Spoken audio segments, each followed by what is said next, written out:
Types of Religious Lives. By Mother Maria of Paris.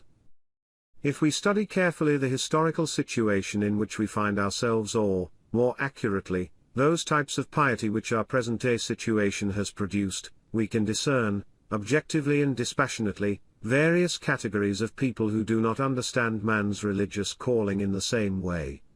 Each category has its own positive and negative characteristics, and it is entirely possible that only the sum of them would give a proper overview of the multifaceted nature of Christian life. On the other hand, when classifying types of religious life within orthodoxy, one must always bear in mind that alongside the completely distinctive representatives of one or another type, the majority of people will represent some kind of combination of two or even more types of religious life.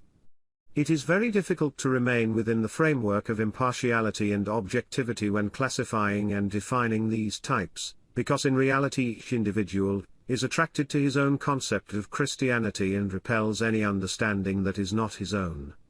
In this article I can only say that I wish to make every effort to avoid such partiality. The 5 types. If, while observing Orthodox believers, you enter into conversation with them and read the various Orthodox books and journals devoted to religious issues, you are at once struck by the incredible multifacetedness of their understanding of the spiritual life. If, however, one makes an attempt to classify this variety into more or less closely defined categories, then I would say that at this given moment within Orthodoxy there are 5 types of piety: 1. Synodal. 2. Ritualist.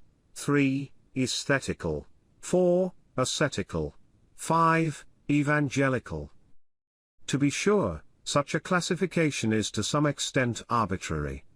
Life is much more complex than this, and it is very likely that there are other categories which I was unable to discern.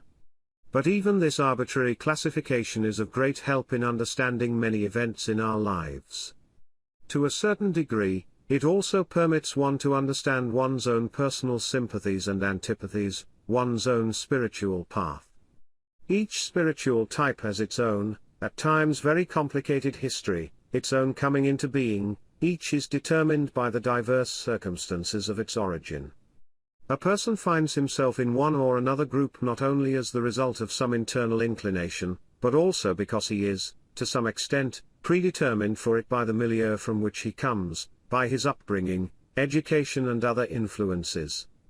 I will attempt to characterize each category from the point of its historical origins, its moral attributes, its way of life, and even its special skills, the extent of its spread, the creative potential contained within it, and its relationship to the current problems of church life.